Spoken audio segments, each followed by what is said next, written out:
그러면은 이 시간에 하나님 말씀 봉독하겠습니다. 하나님 말씀은 구약성경 아가서 2장 10절부터 17절까지 같이 교독하겠습니다.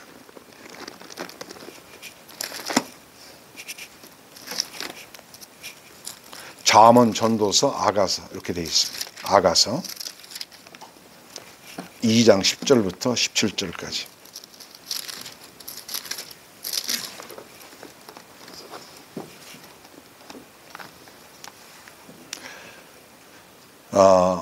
제가 가진 성경은 구약성경 960페이지가 되겠습니다.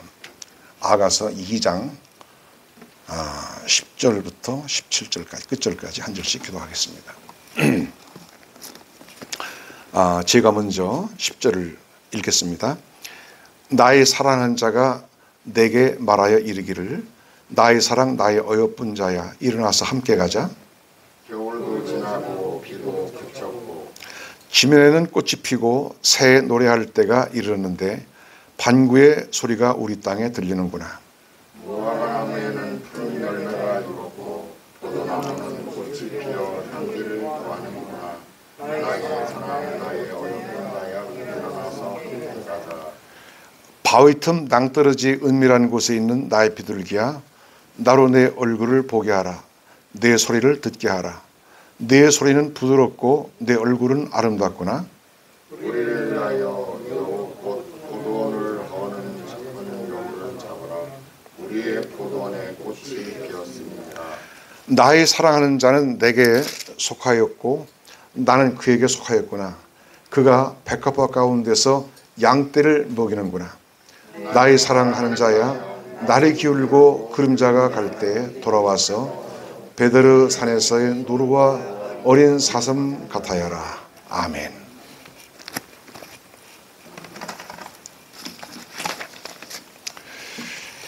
다시 한번 기도하겠습니다. 하나님 감사합니다. 오늘 또 이렇게 우리가 나와서 예배할 때 말씀을 전하게 하시고 또 말씀을 들을 수 있는 시간 주셔서 감사합니다. 아버지 공기만 진동하는 허망한 말이 되지 않게 하시고 오늘 우리 심령에 와 닿는 말씀이 되게 하시고 생명의 양식이 되게 하시고 우리의 영혼을 소생시키는 말씀이 되게 하여 주시옵소서. 주님이 증거되게 하시고 하나님께만 영광 되기를 원합니다. 예수 그리스도의 이름으로 비옵나이다. 아멘. 아멘.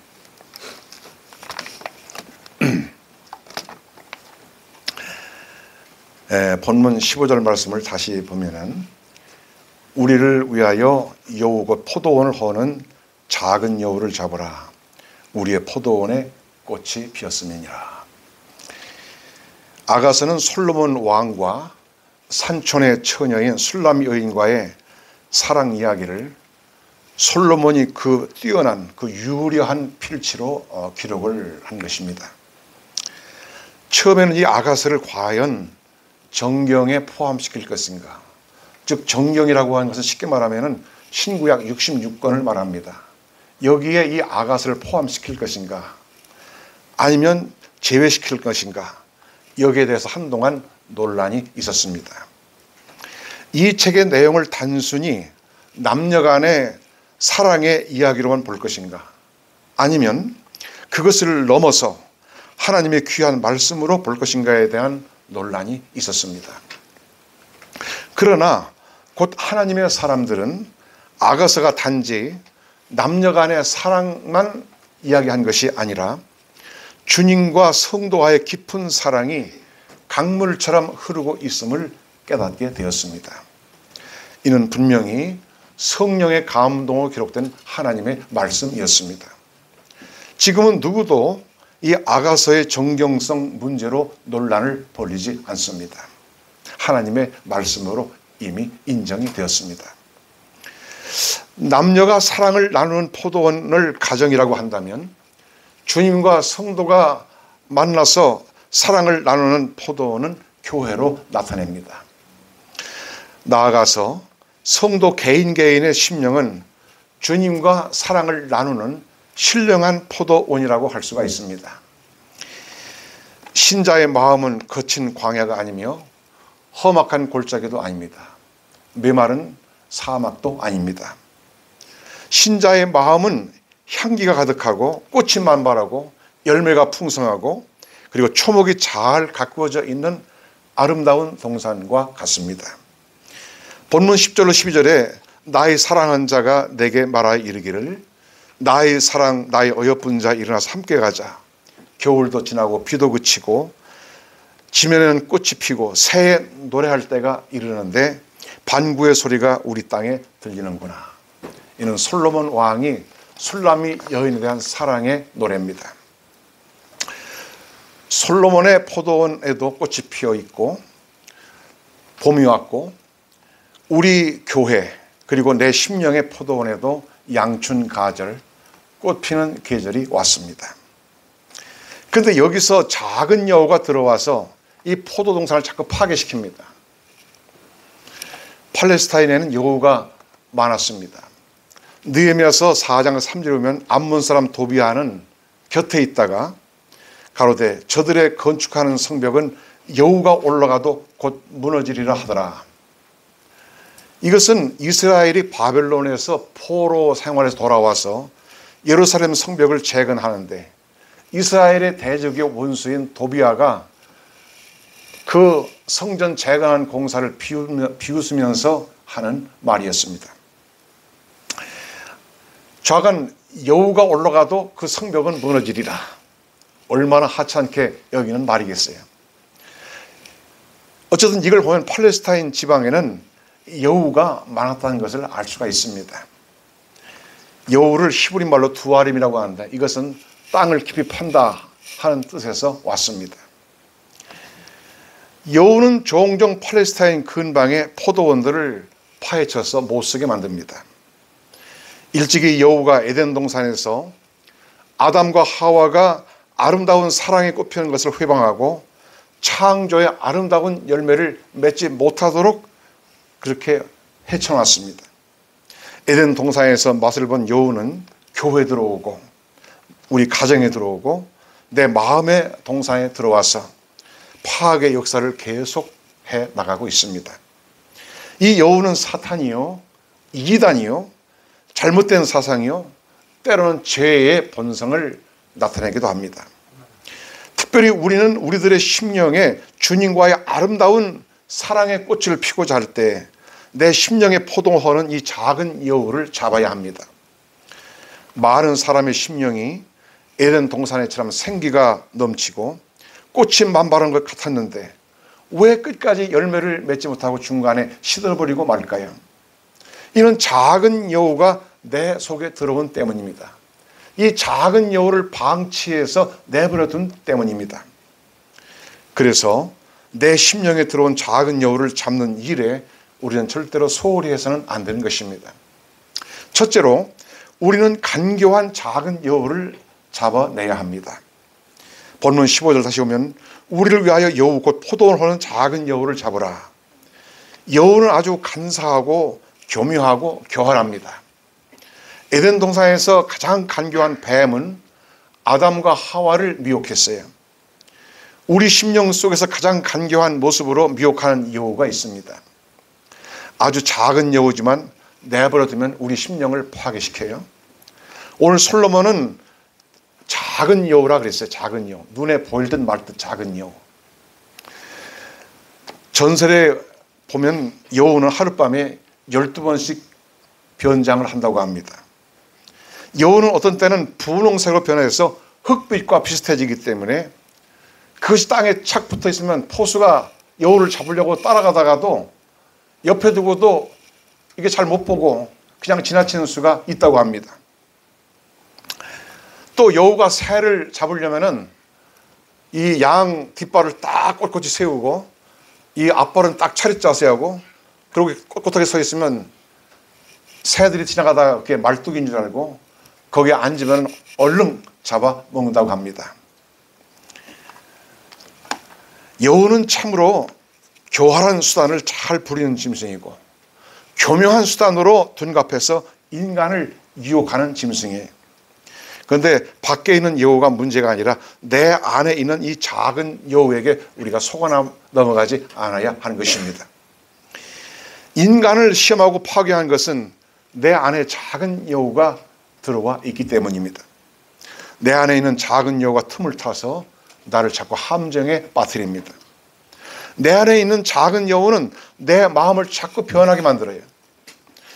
꽃들이 만발하고 아름다울 때 여우가 나타나서 그 아름다운 동산을 망가뜨려 놓습니다. 이와 같이 내가 은혜가 있고 기쁨이 있고 열심히 있을 때 숨어있던 여우가 슬그머니 나타나서 이 마음을 자꾸 체인지 마인드 하도록 바꾸도록 만들어요. 그래서 어떻게 하든지 나로 하여금 끝내 열매를 맺지 못하게 만드는 것입니다. 성경은, 이 성결은 바로 내 마음속에서 꿈틀대는 이 간사함을 제거하는 것입니다. 두 마음을 품어 정함이 없는 사람은 여우 같은 사람이고, 야고보는 그런 사람은 부정한 사람이라고 그렇게 말합니다. 신자가 주님 편과 세상 편을 왔다 갔다 한 것은 여우의 성질이 있기 때문이에요. 여우는 둔갑을 잘합니다. 레위기에 보면은 땅에서 기어다니기도 하고 또 날아다니기도 한 짐승은 부정한 것이라고 했어요. 이것은 박쥐와 같은 짐승을 두고 하는 말입니다. 이 박쥐도 아주 이 변장술에 능합니다. 하나님의 은혜를 입은 성도는 여우처럼 변화무쌍한 삶을 사는 것이 아니라 소와 같이 일편단심으로 충직하게 사는 거예요. 오늘 우리 비치고 다닌 침례교회 성도님들은 다 신실하고 충직한 성도들만 있는 줄로 믿습니다. 아멘 소리 작은지 모르겠네. 다시 한번 크게 한번 아멘 해보세요. 아멘. 아멘. 할렐루야. 예, 내 입으로 아멘 하는 대로 되는 겁니다. 금수해이록이란 글에 보면은 날짐승과 땅에 기는 짐승 사이에 전쟁이 벌어졌어. 날짐승에게는 독수리 대왕이 있었고 땅에 기는 짐승에게는 사자 대왕이 있었습니다. 자, 박쥐가 있다가 가만히 생각을 해보니까 자기는 어느 쪽이든 이기는 편에 붙어야 될 것 같아. 근데 사자가 한번 호령을 하니까 야, 이 산천이 찌렁찌렁 울렸는데 대단하단 말이야. 그렇지. 생각을 하고 이 박쥐가 사자한테 가서 내가 대왕을 위해서 목숨을 걸고 싸우겠습니다, 이렇게 말을 하니까 사자가 대답하기를 너는 날짐승이 아니냐. 그러니까 이 박쥐가 이빨을 내보이면서 날짐승이 이빨이 있는 법이 어디 있습니까? 그러니까 사자가 생각하면 그 말이 맞는 것 같아. 그래서 이 사자 대왕은 박쥐를 공중정찰대에 입대를 시켰습니다. 자, 그런데 전쟁이 벌어서 한참 싸우고 있는데 이 사자와 이 땅에 기는 짐승이 날짐승을 못 당해요. 아무리 용맹한 사자라 하더라도 독수리나 매가 쏜살같이 내려가지고 쪼아대고서 싹 올라가는데 치고 빠지는 이 날짐승을 당할 재주가 없단 말이야. 전쟁은 점점 날짐승 쪽으로 유리하게 돌아가고 있었습니다. 박쥐가 가만히 생각하니까 안 되겠어. 그래서 생각을 또 바꿨습니다. 독수리 대왕한테 가서 내가 독수리 대왕을 위해서 목숨을 바쳐 싸우겠습니다, 이렇게 말을 하니까 독수리가 대답을 하기를 너는 땅에 기는 짐승이 아니냐. 그러니까 이 박쥐가 날개를 보이면서 아니 땅에 있는 짐승이 날개가 있는 법이 어디 있습니까? 그러니까 이 독수리가 또 그 말을 들으니까 그럴듯해요. 그래서 독수리 당한 박쥐를 지상정찰대에 입대를 시켰습니다. 그런데 얼마 후에 그만 사자 편과 독수리 편 사이에 평화회담이 열렸어요. 우리가 이렇게 치고받고 피튀기며 싸울 이유가 뭐가 있겠느냐. 우리 서로 잘 지내자. 그런데 문제는 박쥐가 문제가 됐어요. 양측에서 박쥐의 행동이 몹시 가증스럽게 여겨졌습니다. 그래서 이 평화회담에서 박쥐 문제를 이렇게 결정을 내렸어요.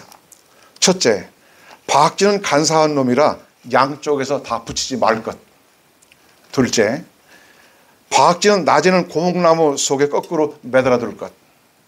셋째, 바악지는 오직 밤에만 나와서 다니도록 할 것.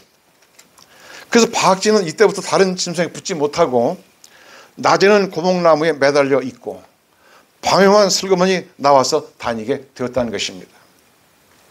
신자가 하나님 편과 세상 편을 왔다 갔다 하면 결국은 바악지 신세가 되는 것입니다. 우리 속에 숨어있는 작은 영을 이렇게 간교해서 주님을 향한 우리의 마음을 이간시키고 내 마음의 은혜의 동산을 허물어뜨려 이처럼 내 마음을 자꾸 변하게 하고 유혹하는 이 간교한 여우를 잡아야 합니다. 한 걸음 더 나아가서 여우는 아주 의심이 많은 동물이에요. 여우를 가리켜 유해라고 하는데 이것은 의심이 많고 결단성이 없다는 뜻입니다. 유해라는 말은 어떤 일을 자꾸 뒤로 미루고 미적거리는 것을 뜻합니다. 여우를 잡는 사람들 말을 빌리면은 덫을 놓고 근처에 모래를 장뜩 깔아놓게 되면은 이 여우가 이 먹이를 앞에 두고서 수십 번을 왔다 갔다 한 그 발자국이 있다고 합니다. 그 덫에 있는 먹이를 먹을까 말까 여러 번 생각하고 궁리하면서 왔다 갔다 하는 것입니다. 이렇게 수십 번을 왔다 갔다 하다 결국은 덫에 걸려서 친다는 거예요. 자기 꾀에 자기가 넘어가요. 의심이 많은 여우는 인간의 마음에 숨어있는 의심이 그런 것입니다. 신앙생활에 있어서 의심은 우리의 대적인 줄 알아야 합니다. 아담 하와가 하나님 말씀을 의심하고 뱀의 말을 귀담아 들었다가 그만 크게 타락하고 낭패를 봤습니다. 오늘의 신자도 이단이나 거짓 선생들의 달콤한 말을 잘도 믿고 하나님 말씀은 오히려 의심하기 때문에 이단에 빠지는 거예요. 이단에 빠지는 사람들이 대개 그런 사람들입니다. 의심은 성경을 잠그는 자물쇠요, 믿음은 성경을 여는 열쇠입니다. 오늘 우리는 내 안에 숨어있는 이 작은 여우, 의심한 여우를 잡아 없애야 돼요. 그리고 흔들림 없이 한결같은 믿음으로 주님 바라보고 우리 마음의 동산을 지켜나가야만 할 것입니다. 그래서 주님의 사랑의 꽃이 피어서 만발하고 복된 열매만 풍성하게 되는 저와 여러분 되시기를 축원합니다. 둘째로 우리는 부패한 것을 좋아하는 여우를 잡아야 합니다. 여우가 흔히 거처한 곳은 공동묘지인데요, 이는 송장을 파먹고자 함입니다. 송장을 관에다가 넣는 것은 여러 가지 뜻이 있겠는데 이와 함께 여우 같은 짐승의 피해를 방지하려는 데 그 목적도 있다고 하는 것입니다. 사람의 마음에도 썩은 걸 좋아하는 성향이 있어요. 오직하면 예수님께서 요한복음 6장 27절에 썩는 양식을 위하여 일하지 말고 오직 영생하도록 있는 양식을 위하여 일하라, 이렇게 말씀하기도 하셨습니다. 예수님의 이 말씀 가운데는 많은 뜻을 포함하고 있어요. 전에 일본에 어떤 사람이 아주 평생 소원이 있었습니다. 그 소원은 돈을 한 번 원 없이 모아보는 일이었어요. 뭐 이게 일본 사람만 그렇게 했어요. 과연 그는 돈을 많이 벌었습니다. 이제 돈을 실컷 벌고 나는데 그만 병이 걸렸네. 돈을 써보지도 못하게 생겼어. 얼마 안 있으면 세상을 떠날 그런 지경이 됐습니다. 그는 그 많은 돈 한 푼도 안 써보고 죽는 게 너무 분하고 억울했어요. 그는 국리 끝에 지폐를 가지고 벽에다가 도배를 하고 실컷 쳐다봤습니다. 그것도 양에 안 쳐서 이불에다가 요에다가 그냥 돈을 다 도배를 해가지고 깔고 자고 덮고 잤습니다. 그것도 성이 안 쳤어. 자기가 입는 옷에다가 다 그 돈을 지폐를 붙이고 쭉 걸어놓고 그걸 실컷 감상했습니다. 돈 좋다. 좌간 돈을 가지고 씨름하면서 실컷 돈 냄새를 맡았어요. 사실 이 세상에서 돈 냄새가 가장 좋은 냄새일 것입니다. 그런데 그가 잠시 후 진짜 죽게 되자 돈을 두고서 죽는 게 너무 억울해. 그래서 그가 유언하기를 지폐를 관 속에다가 꽉꽉 다 채우고 또 자신의 시체를 지폐로 완전히 덮어달라고 그렇게 말했습니다. 돈과 함께 가려고. 과연 가족들은 그 사람의 유언대로 다 해서 장사를 치렀습니다.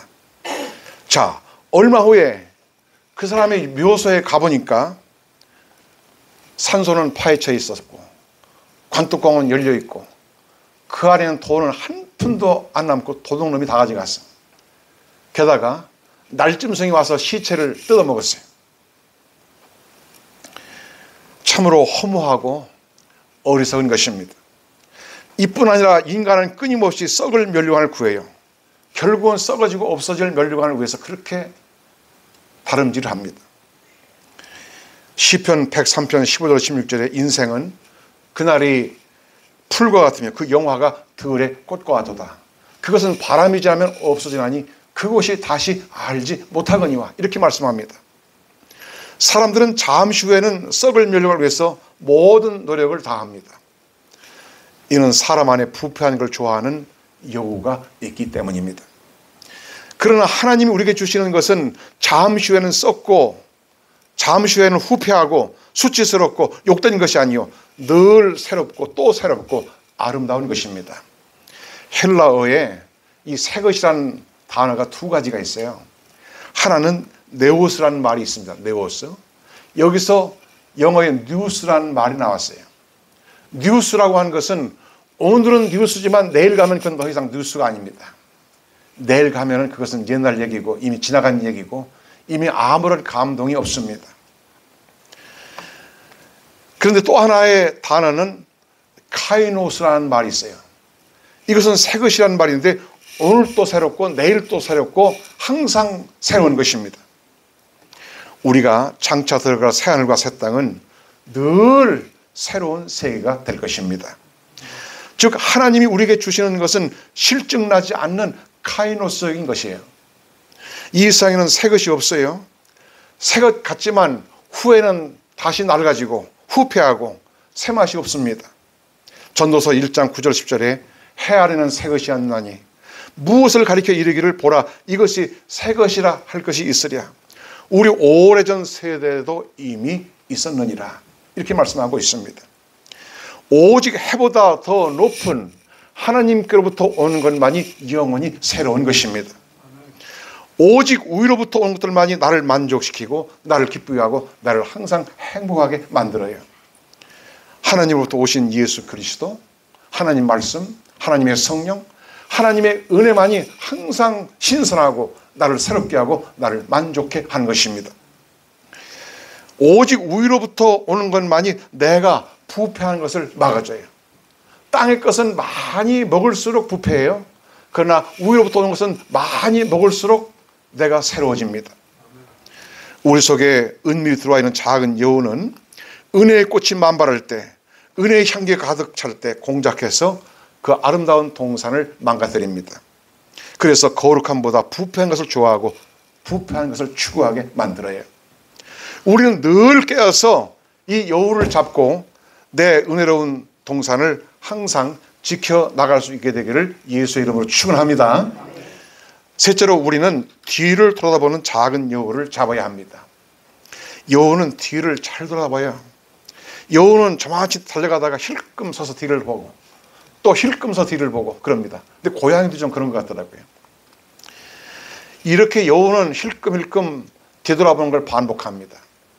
이것은 의심 많은 여우의 특징이에요.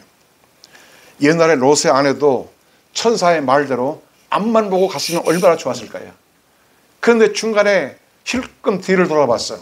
그 순간 소금 기둥이 되었습니다. 왜 뒤를 돌아봤습니까? 천사의 말대로 소돔성에 불타고 있는지 아닌지 그거 확인해 보려고 의심하고 뒤를 돌아보는 것입니다. 신자의 마음에 악령의 작은 여우가 들어오면 뒤를 돌아보게 만들어요. 성도는 오직 앞만 보고 나아가는 사람인 줄로 믿으시기 바랍니다. 우리 성도들은 천성문을 향해서 앞으로 앞만 보고 나아가는 사람들이에요. 특별히 어두웠던 과거를 우리는 다 잊어야 됩니다. 그것을 기억하면서 두고두고 되뇌는 것은 옳지 않고 유익이 없고 그리고 하나님의 은혜를 가로막게 되는 것이에요. 바울은 빌립보서 3장 13절에 오직 한 일, 즉 뒤에 있는 것은 잊어버리고 라고 말씀했습니다. 안 좋은 과거는 다 잊어버리고 또 좋았던 일까지 추억 속에 간직할 수는 있지만은 늘 계속 그것만 붙잡고 있어도 앞으로 나아가는데 지장이 있습니다. 우리는 마음을 비우고 앞을 향해서 계속 전진해야 돼요. 그래야 계속해서 은혜를 받는 것입니다. 창세기에 나오는 요셉은 얼마나 귀한 인물인지 모릅니다. 참 위대한 사람이에요. 그의 배다른 형들이 그 요셉을 시기줄 두고 끝나는 모함해 가지고 이 요셉을 애굽으로 간 상인에게 은 20에 팔아넘겼어요. 집에서는 아버지의 사랑을 한 모에 받고 또 존중받는 요셉이 애굽으로 팔려가서 노예가 되고 또 거기서 누명을 쓰고 감옥에 들어가게 되었습니다. 인생의 밑바닥을 저 낯설고 물선 그런 애굽 땅에 가서 경험을 하게 됐습니다. 그러다가 요셉이 나이 30이 되었을 때 놀랍게도 전격적으로 대애굽 제국의 국무총리가 되었습니다. 자, 그런데 이 중동 지방에 양식이 없었는데요. 7년 동안의 가뭄으로 양식이 다 떨어졌는데 애굽 땅에는 요셉 덕분에 양식이 있어요. 그래서 이 사실을 알고서 어쩔 수 없이 애굽 땅으로 이민 온 요셉의 형들이 국무총리가 된 요셉을 거기서 떡하니 만났습니다. 외나무 다리에서 만난 거지. 큰일이었습니다. 아버지 야곱이 살아있을 동안은 그래도 안심이 되었어요. 아버지가 살아계신데 설마 뭐 요셉이 어떻게 하겠어요. 그런데 아버지 야곱이 이제 돌아가시니까 형들은 앞이 캄캄하게 됐습니다. 죽을 목숨이야. 그래서 요셉의 형들은 고민하다가 다 형제들이 요셉 앞에 와서 무릎을 꿇었습니다. 살려달라고 빌었습니다. 소년 시절에 요셉이 꿨던 꿈이 이루어지는 순간이에요. 우리가 당신의 노예로 살게 사오니 목숨만 살려달라고 구합니다.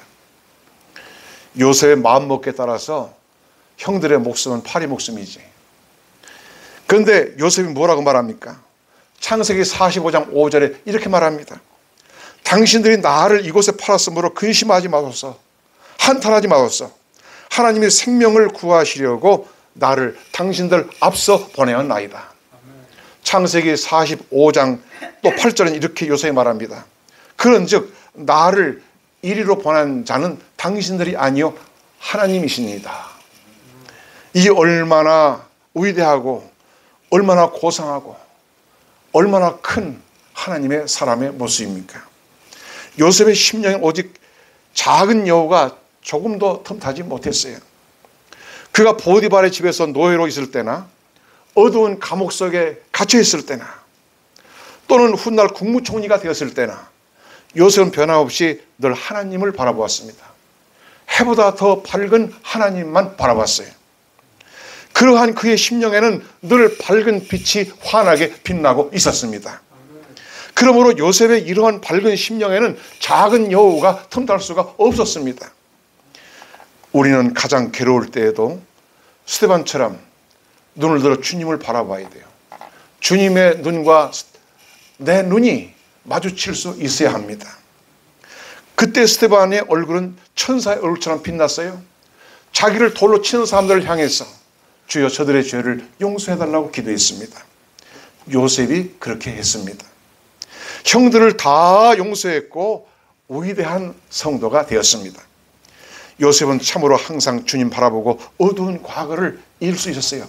우리가 속상한 거 있어도요, 상처가 있어도요, 하나님의 은혜의 성령이 나에게 물밀처럼 밀려올 때는 그거 아무것도 아닙니다. 다 용서가 됩니다. 여우는 대낮에는 굴 속에 숨어 있다가 날이 어두우면 슬그머니 나와요.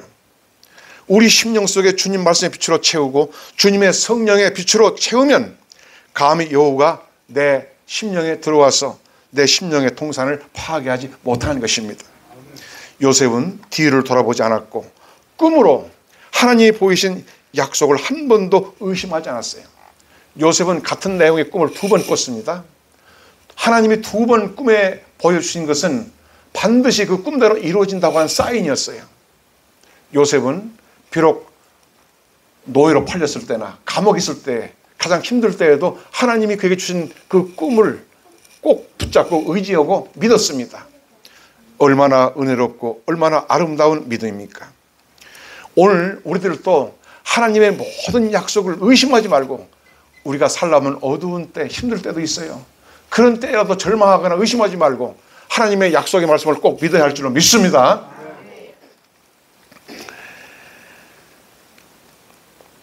히브리서 3장 1절에 그러므로 함께 하늘의 부르심을 입은 거룩한 형제들아, 우리의 믿는 도리의 사도시며 대제사장이신 예수를 깊이 생각하라.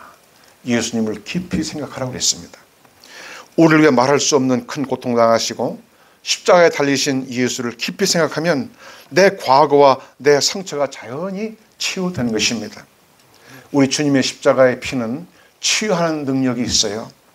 그리고 용서와 긍휼과 자비가 내 마음을 채우게 되는 것입니다.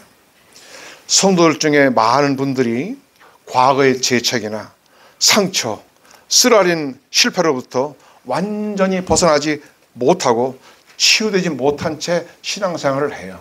그게 자꾸 걸려 넘어집니다. 그것이 얼마나 본인에게 손해가 되는지 몰라요. 우리는 믿음의 날개를 활짝 펴고 저 높은 곳을 향해서 힘차게 올라가야 하지 않겠습니까? 우리는 주님의 보혈로 오늘도 내 모든 과거를 다 씻어야 됩니다. 우리 주님의 보혈 앞에 내 모든 걸 드러내면 다 씻어주세요. 그리고 나의 왕, 나의 구주, 나의 대제사장이신 예수를 깊이 생각해야 합니다. 그러면 치유하는 광선이 내 영혼을 비추어서 정결케 하시는 것입니다. 민족사적으로 볼 때에 오랫동안 남의 나라 식민지로 있다가 독립한 나라들은 그 주체성을 회복하는데 상당한 시일이 걸린다고 하는 것입니다. 명석한 머리와 좋은 재주를 가지고 있음에도 불구하고 무슨 일이 생기면 약해지는 거예요. 식민지 백성으로서 겪었던 어두운 기억, 그 트라우마 때문에 그런 것입니다. 과거 애굽에서 나왔던 이스라엘 백성이 그랬습니다. 우리가 장차 들어가서 살 영원한 천국은 완전한 자유의 나라입니다.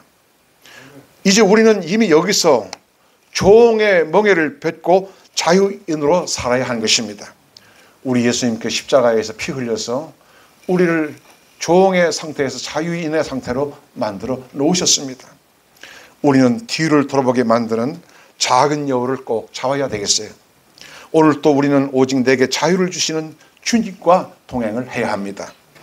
과연 우리는 우리의 과거를 뒤돌아보게 하고 한없이 약하게 만드는 여우를 잡고 우리 영혼이 충만한 은혜의 동산만 되어지기를 축원드립니다. 오늘 말씀했습니다. 우리는 간교한 작은 여우를 잡아야 합니다. 우리는 부패한 것을 좋아하는 작은 여우를 잡아야 합니다. 우리는 자꾸 뒤를 돌아보게 하는 이 작은 여우를 잡아야 합니다. 작은 여우가 우리 속에 들어와서 사랑의 동산, 은혜의 동산을 끊임없이 파괴하려고 합니다. 작은 여우는 굴 속 깊이 들어가 있기 때문에 잡기가 쉽지 않아요. 우리 심령에 도사리고 있는 작은 여우를 잡기 위해서 먼저 할 일이 무엇일까요? 이를 위해서 우리는 항상 두 가지를 힘써야 합니다. 이미 제가 오늘 말씀 가운데 다 말씀을 드렸습니다만은 강조해서 한 번 더 말씀을 드립니다. 첫째로 언제나 성령을 사모하고 성령 충만하기를 힘써야 합니다. 성령은 매우 인격적이세요. 그래서 오직 간절히 사모하고 구하는 심령에 임하십니다.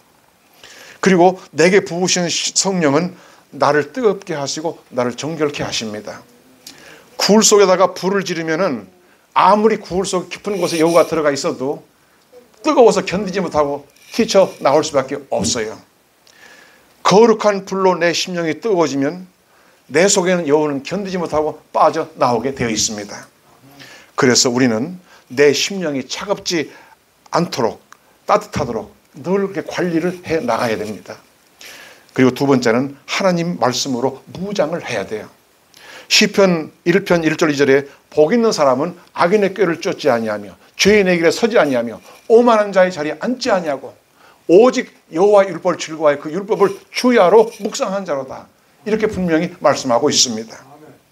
우리가 언제나 말씀으로 무장하면 여호와에게 속아 넘어가지 않습니다.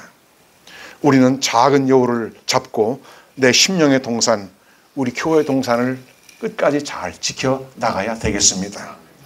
오직 우리의 포도원에 아름다운 열매만이 가득하게 되기를 예수의 이름으로 축원합니다. 기도합시다.